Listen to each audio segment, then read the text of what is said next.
This is Tony here, and the other day an atheist presented me with a challenge. They challenged me to prove, how do I know that God exists? So this video is dedicated to answering that challenge. I will be using deductive reasoning to prove how I know God exists.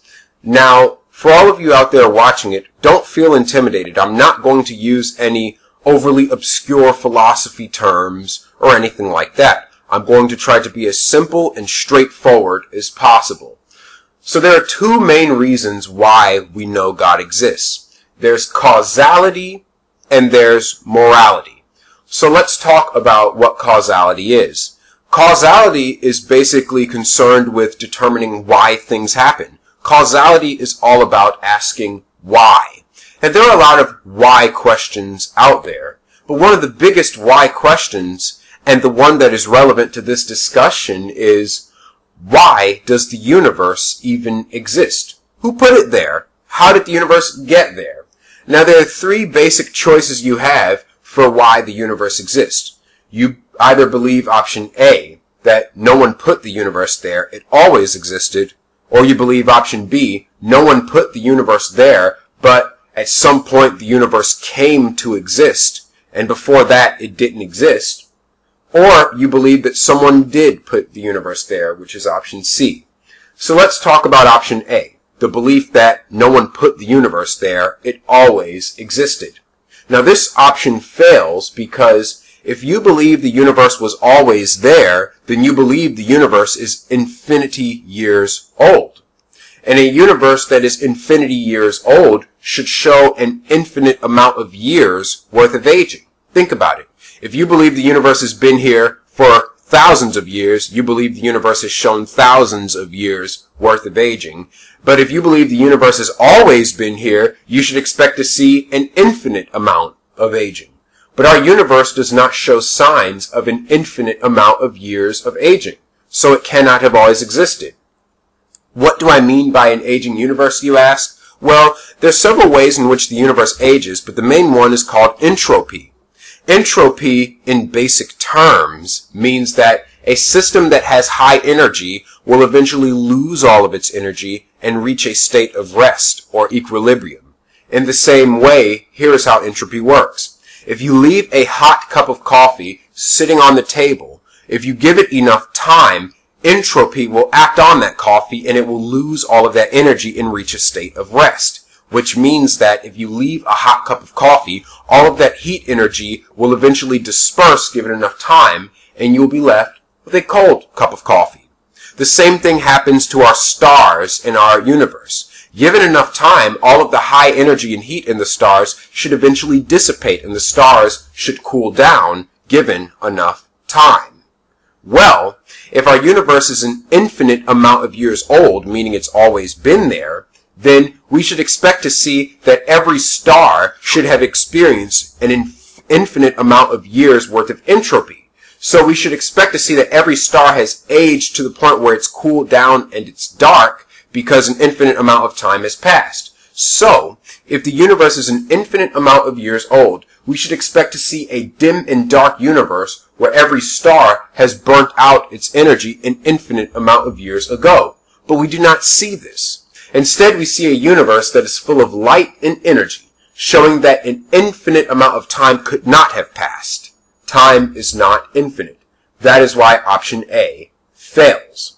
Now let's talk about option B, the belief that the universe didn't used to exist, but that at some point it brought itself into existence. Well, you fall into a logical problem there, because something that does not exist lacks the ability to create. And if it lacks the ability to create, it cannot create itself. If you believe that the universe created itself at some point, then you believe that something created itself without the ability to create itself.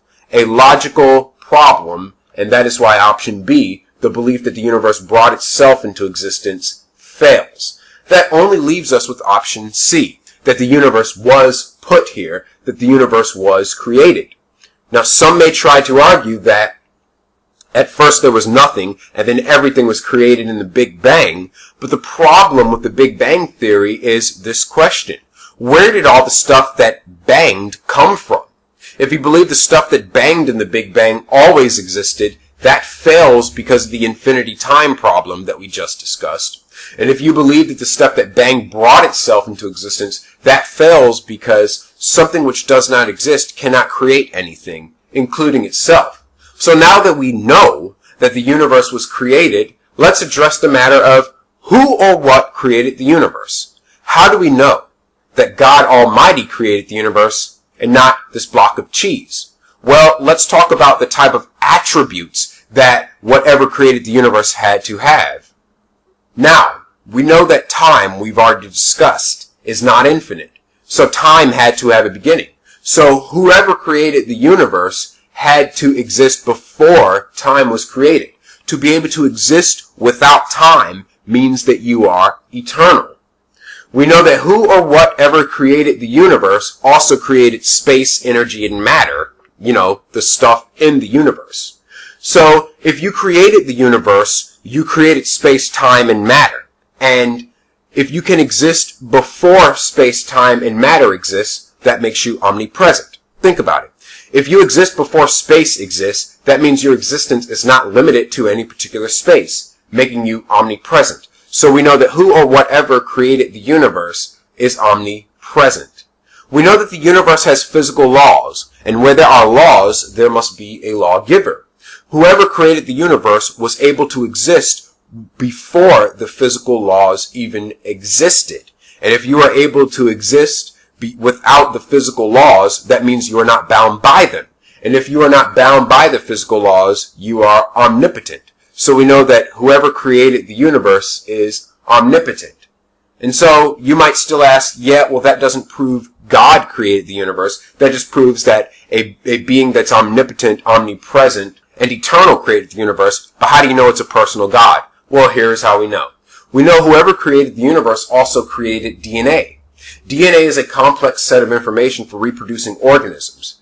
And intelligence is required in order to create a message with complex information. So that's how we know whoever created the universe was intelligent. You may say, well, gee, just because we have information doesn't mean someone wrote it. I mean, what about time and chance? Well, let's think about this. If we found a novel lying on the ground, the logical conclusion isn't that a rock wrote the novel given an infinite amount of time and chance, which is what an atheist would believe. But looking at a novel lying on the ground, our first thought would be an author wrote this novel, an intelligent being with an understanding of the English language and an ability to comprehend English syntax. So likewise, when we see even more complex messages in DNA, the logical conclusion is that they were written by an intelligent being. That's how we know a who created the universe, not a what. So let's recap.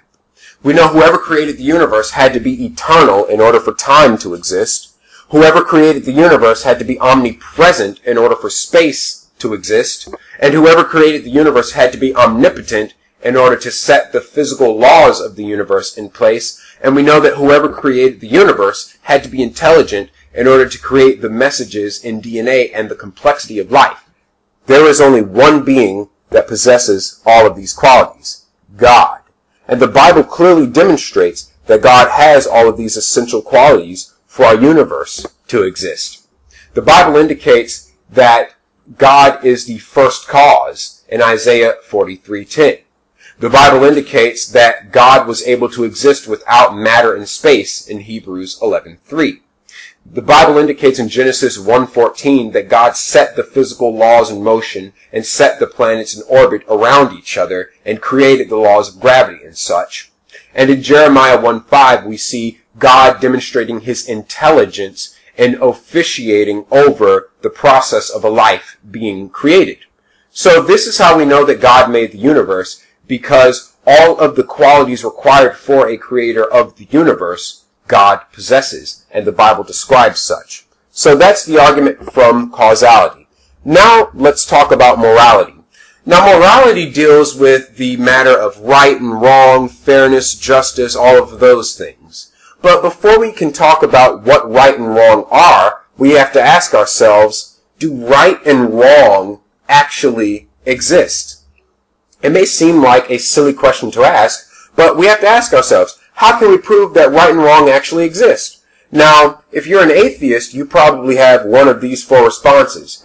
You probably believe that free will doesn't really exist, so right and wrong are just figments of our imagination. Or you believe we evolved a system of right and wrong to preserve our species. Or you believe that common sense determines what's right and wrong. Or lastly, the only other option an atheist has is you believe that right and wrong are a matter of personal choice. Now, all four of these options are actually insufficient to prove that right and wrong actually exist. And I'm going to talk about each one of them. So the belief that free will doesn't exist stems from a paradigm in psychology that basically believes that the choices we make are not a true choice, but that every action we take is predetermined by electrochemical processes in the brain. Well, if you believe that every action a person makes isn't truly their choice, then why punish criminals for crimes if it truly wasn't their choice to commit the crime?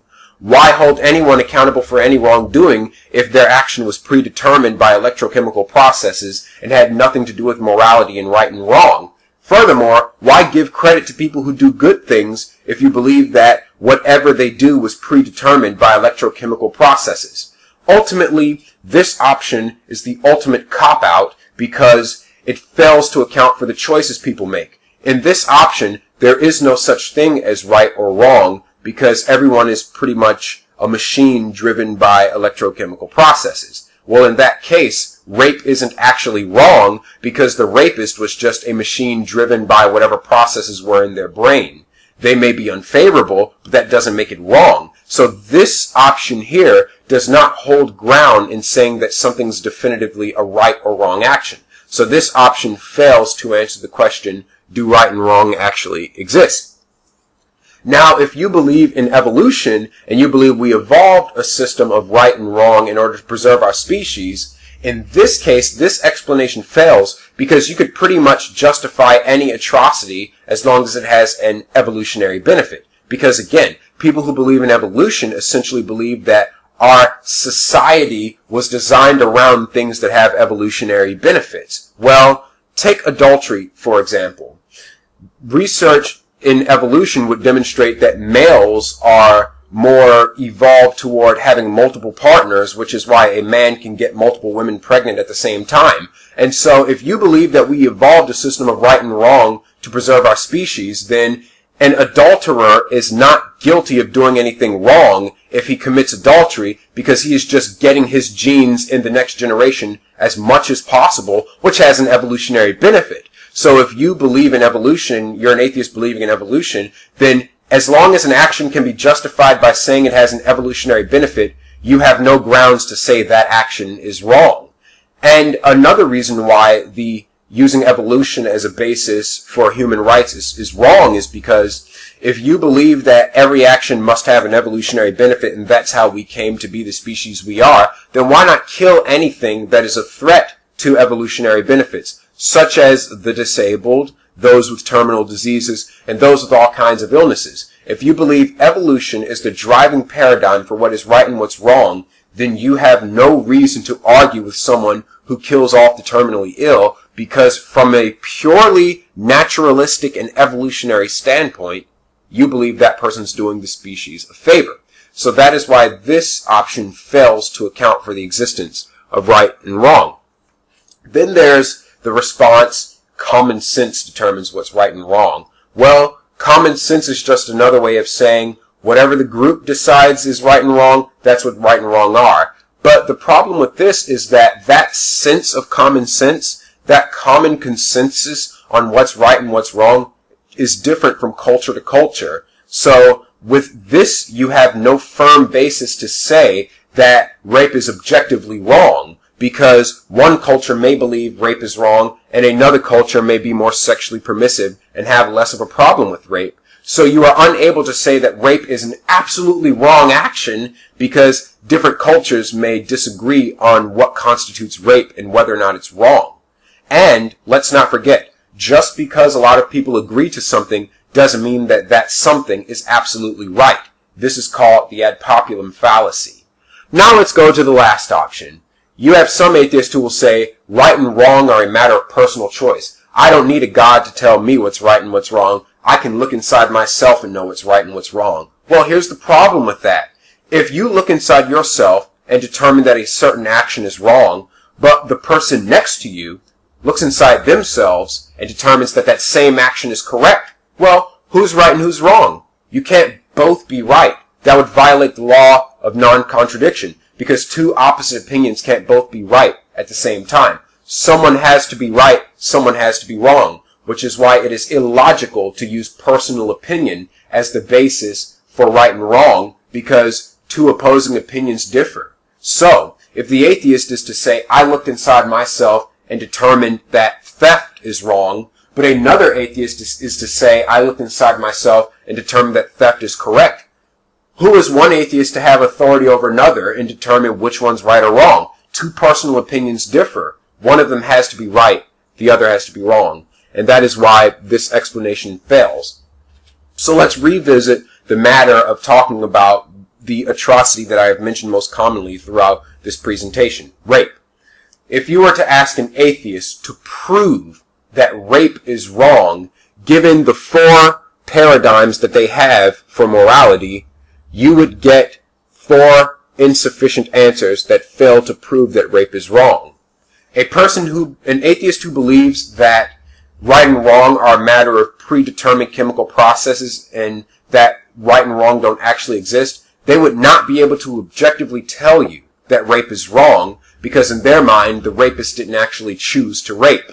An atheist that believes that right and wrong are a matter of evolutionary benefit, they would not be able to prove rape is wrong because they believe the rape could be justified if it had an evolutionary benefit. An atheist who tries to tell you that common sense and popular opinion is what determines morals in a society, they would be unable to prove rape is wrong because under their argument, the rape could be justified if popular opinion deemed it so. And the person who says that right and wrong are a matter of personal opinion, they could not prove that rape is wrong, because if the person's personal opinion was that rape is correct, then the rape would be justified. Putting it in basic terms, according to atheism, human life is not sacred because they have no God in their belief system. So if human life is not sacred, there's no basis for human rights or for morality. But this is not a problem for us Christians, because according to the Bible, God said, let us make man in our own image, after our own likeness. This means that life is sacred because it is made after, human life is sacred because it's made after God's image and God's likeness. And the fact that God wants us humans to have dominion over all the animals means that we are not animals and that we are expected to behave in a way that is better than the animals behave. We have a moral responsibility to behave better than an animal. But according to the atheist paradigm, we are just animals. Well, ducks commit acts of rape. Eagles commit acts of murder. So under that logical system, we humans do not have an obligation to behave any better than animals if we are animals ourselves. But according to the Bible, not only are humans different from animals, but our life is sacred and we are expected to behave better than animals. And that is why the Bible alone is the basis for all human rights. Because the Bible teaches that life is sacred, which is why we must treat human life with respect. So let's recap. Why even believe in God? Well, time requires an eternal creator. The laws of physics require an omnipotent creator. Life's complexity requires an intelligent author. And God's sanctification of human life is required for human rights to even exist. Basically, human rights can't exist without God declaring human life sacred. Well, we know time exists. We know the laws of physics exist. We know complex life exists. And we know that human rights exist. And so the only conclusion is that God exists. God bless you all. Have a wonderful day. I hope this presentation has reached someone.